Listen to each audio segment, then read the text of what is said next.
আসসালামু আলাইকুম সবাইকে। কেমন আছো তোমরা সবাই? আশা করছি তোমরা যে যেখান থেকে আজকে আমার এই ভিডিওটা দেখছো তোমরা সকলে অনেক ভালো আছো, আনন্দে আছো। আর তোমাদের জন্য রইলো আমার অন্তর থেকে অনেক অনেক ভালোবাসা।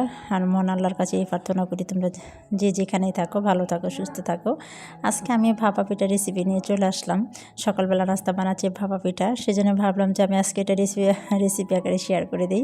আর আজকে আমি ভাপা পিঠা বানাবো ধনিয়া পাতা দিয়ে, কাঁচামরিচ দিয়ে ঝাল ভাপা পিঠা যেটাকে বলে আর কি। আজকে গুড়ের ভাপা পিঠা বানাবো না, আজকে শুধু আমি ঝাল ভাপা পিঠা বানাবো, সেটাই আমি দেখাবো আজকে।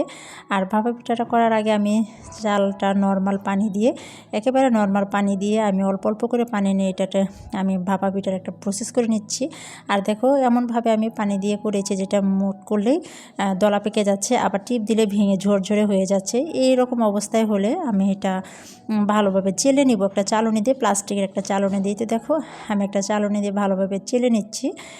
এইভাবে সবগুলো আমি চালের গুঁড়িগুলো চেলে নেব আর কি। তারপরে এটার সাথে আমি ধনেপাতা কাঁচামরিচ অ্যাড করব। আর এই তো দেখো এই সবগুলা চালের গুঁড়ি আমি এইভাবে করে নিয়েছি। আর ধনেপাতা কাঁচামরিচ দিয়ে ভাপা পিঠা এই শীতের সময় কিন্তু অনেক মজা। আর ধনেপাতা তো এখন একটা আলাদা একটা স্মেল থাকে, সব সময় যেটা পাওয়া যায় না, শীতের সময় কিন্তু এই স্মেলটা ধনেপাতা পাওয়া যায়। সেজন্য আজকে আমি ধনেপাতা দিয়ে ভাপা পিঠা বানাচ্ছি। এই তো দেখো সবগুলা চালের গুঁড়ি আমার চালা শেষ। এখন আমি এই চালের গুঁড়ির সাথে আমি ধনিয়া পাতা কাঁচামরিচ কুচি করে রেখেছি, সেটাই আমি মিশিয়ে নেব। চলো তাহলে চলে যাই চুলার কাছে। এই তো দেখো আমি এখানে ভাপা পিঠার জন্য চালের গুঁড়ি নিয়েছি, আর এখানে নিয়েছি আমি ধনিয়া পাতা দিয়ে দিচ্ছি, ধনিয়া পাতা কুচি, আর দিয়ে দেবো কাঁচামরিচ কুচি।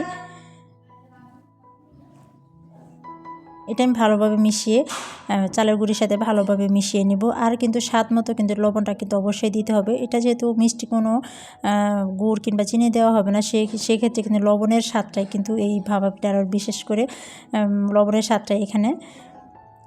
আর এই তো আমি স্বাদ মতো লবণে দিয়ে দিয়েছি, আর ধনিয়া পাতা কাঁচামরিচটা আমি ভালোভাবে মিশিয়ে আমি ভাপা পিঠার শেপ দিয়ে দিব আর কি।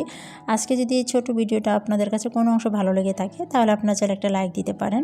আর যদি বেশি ভালো লেগে থাকে তাহলে আপনারা চাইলে আমার চ্যানেলটি সাবস্ক্রাইব করে নিতে পারেন। আর অবশ্যই ফুল ওয়াচ করে দিবেন, মনে করে দিচ্ছি। লাইকটা কিন্তু অবশ্যই দিয়ে দিবেন, লাইক দিয়ে শুরু করে দিবেন ভিডিওটা। আর এই তো দেখেন আমি ছোট্ট একটা ভাপা পিঠার বাটিতে আমি চালের গুঁড়িগুলো সুন্দরভাবে উঠিয়ে নিচ্ছি।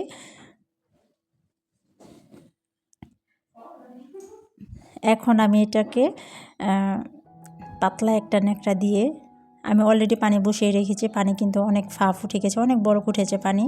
সেই পানির পাতিলের উপরে আর কি, ভাপা পিঠা পাতিলের উপরে আমি ভাপা পিঠাটা কাপড় দিয়ে পেঁচিয়ে নিলাম। এটা আমি এখন দিয়ে দিব এখানে। এটা হতে কিন্তু বেশিক্ষণ সময় লাগে না, মাত্র 1 মিনিটের সময়। যদি পানিটা ভালোভাবে বলক উঠে যায় দেখা যাবে যে 1 মিনিটের মধ্যে 2টা পিঠা হয়ে যায়। যদি এটা পুরোটাই পানি বলক ওঠার উপরে আর কি। আমি ওই যে পিঠাগুলো বানিয়েছিলাম বেশিক্ষণ কিন্তু সময় লাগে নাই, অল্প সময় লেগেছিল। আর এই তো দেখেন হয়ে গিয়েছে, এটা কিন্তু 1 মিনিট সময় লাগে নাই হইতে। দেখেন আমি বের করে নিচে কাপড়ের, দেখেন মাশাআল্লাহ কত সুন্দর হয়েছে পিঠাটা। গরম গরম ভাপা পিঠা শীতের সময় কিন্তু এইভাবে পিঠা বানিয়ে খেলে, যাদের ডায়াবেটিস নেই আর কি, যাদের ডায়াবেটিস নেই তারা কিন্তু এই পিঠাটা খুবই মজা করে খেতে পারবে। ধনিয়া পাতার ভাপা পিঠা আপনারা বাসায় একবার হলো ট্রাই করে নেবেন। আজকে আর বেশি বাড়াবো না, আজকে এই পর্যন্তই রাখবো। সবাই ভালো থাকবেন, সুস্থ থাকবেন, সবাই নিরাপদে থাকবেন এই প্রত্যাশায়। আসসালামু আলাইকুম সবাইকে, আল্লাহ হাফিজ।